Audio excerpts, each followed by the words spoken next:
संत आहे. संताला कधीच जात नसते, त्याची जात कधीच विचारू नका संताला. आता गाढवाला पाणी पाजल्याबरोबर गाढव तटकन उठून बसलेलं आहे.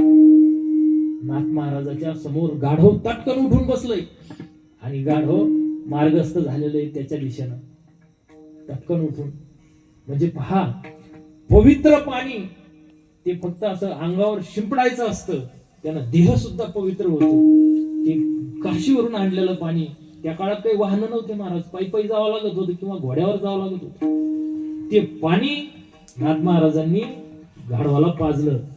अन्वयी म्हणले, महाराज आता तुम्ही ते पाणी, पवित्र पाणी त्या गाढवाला पाजलं. अरे गाढव येते ते काय, आज पाणी पिलं तिकडे जाऊन गटारात लोळलं, पण तुम्ही त्या गाढवाला पाणी पाजलं, हे चुकीचं केलं म्हणे महाराज तुम्ही. नाही, नाथ महाराजांनी सांगितलं, अरे नाथ महाराजांनी सांगितलं, अरे जो मुक्का जीव आहे त्याच्यातच देव आहे. नाथ महाराजांना गाढवात देव दिसला. अहो आपल्याला माणसात माणूस दिसत नाही. विठ्ठल विठ्ठल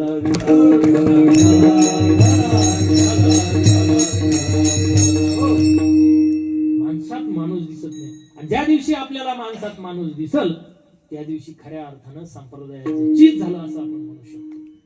आलं का लक्षात?